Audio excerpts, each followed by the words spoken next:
Veligonda project కోసం సర్వం కోల్పోయిన నిర్వాసితులను ప్రభుత్వం పట్టించుకోవడం లేదని, తమకు R&R ప్యాకేజీని వర్తింపచేయాలని నిర్వాసితులు డిమాండ్ చేశారు.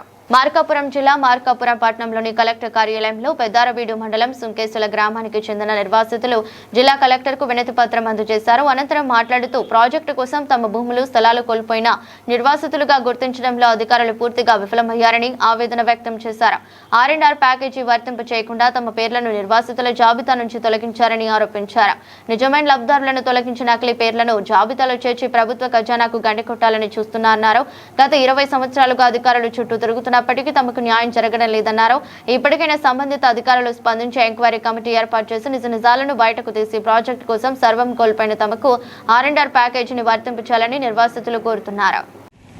నా పేరు రామ ఏడుకొండలండి. మాది పెద్దారెడ్డి మండలం సుంకేసుల గ్రామం వెలుగొండ ప్రాజెక్టు పరిధిలో ఉన్నటువంటి ఊరు మాది. మాకు 2006లో వెలుగొండ ప్రాజెక్టు పరిధి కింద సర్వే చేశారు. దాంట్లో మేము ఇంటికి పొలానికి డబ్బులు వచ్చాయి. మేము మా ఓట్లు ఉన్నాయి, మా ఎవిడెన్సెస్ మొత్తం ఉన్నాయి. అయితే అప్పుడు కొన్ని కుటుంబాలు ఒక 15-18 కుటుంబాల వరకు వివిధ కారణాలతో, అంటే వలస వెళ్ళటము లేదంటే ఇల్లు కూలిపోవటం, ఇలా కారణాలతో నమోదు కాలేకపోయాం.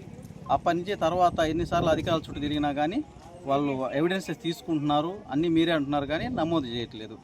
తర్వాత అధికారులు వచ్చి సర్వే చేశారు. 2020లో మండల స్థాయి అధికారులు, అప్పుడు కలెక్టర్ గారు ఉన్న అప్పుడు వచ్చి సర్వే చేశారు. ఆ లిస్టు ఏమైందో కూడా తెలియదు, బయటికి రాలేదు. తర్వాత ఇప్పుడు వచ్చేసి రేపు జూన్కి వచ్చేసి అందరినీ పంపిస్తాం, ఇది ప్యాకేజ్ ఇచ్చేసి పంపిస్తామంటున్నారు. 20 సంవత్సరాల నుంచి తిరిగినా కానీ ఎటువంటి ప్రయోజనం లేకుండా మేము మా పూర్వీకుల నుంచి కూడా ఇదే గ్రామం ఉంటున్నాము. అదేవిధంగా ఎలక్షన్లో కూడా ఈ నాయకులు ఎలక్షన్ ముందు వచ్చేసి ఇద్దరు వచ్చేసి మా పార్టీ అనేవాళ్ళు. ఎలక్షన్ అయిపోగానే ఏ పార్టీ ఓడిపోతే ఆ పార్టీ వాళ్ళు మీరు మా పార్టీ కాదని చెప్పేసి ఇది చేసేవాళ్ళు. వాళ్ళంతా ఒకటే ఈ సమస్యలకు పనులు కాకుండా చేస్తున్నారండి. ఏ అధికారి దగ్గరికి వెళ్ళినా, ఎటువంటి నాయకుడి దగ్గరికి వెళ్ళినా కానీ పనులు అయితే కావట్లేదండి. దయచేసి సీఎం గారు, డిప్యూటీ సీఎం గారు, జలవనరుల శాఖ మంత్రి నిమ్మల రామానాయుడు గారు, లోకేష్ గారు అందరికీ నమస్కారం పెట్టి చెప్పుకుంటామండి. దయచేసి మా సమస్యను పరిగణలోకి తీసుకొని, దాదాపు 15 నుంచి 20 కుటుంబాలు ఉంటాయండి మా ఊళ్ళో. మా 20 కుటుంబాలను కూడా అందరూ కూలి పనులు చేసుకునేవాళ్ళండి. ఎవ్వరు కూడా డబ్బు పెట్టేవాళ్ళు లేరండి. కాబట్టి దయచేసి మా యందు మీరు దయ ఉంచి ఎంక్వైరీ చేసి మా గ్రామస్తులు అందరితో పాటు మాకు కూడా ప్రయోజనాలు కల్పిస్తారని మరీ ముఖ్యంగా ప్రార్థిస్తున్నామండి.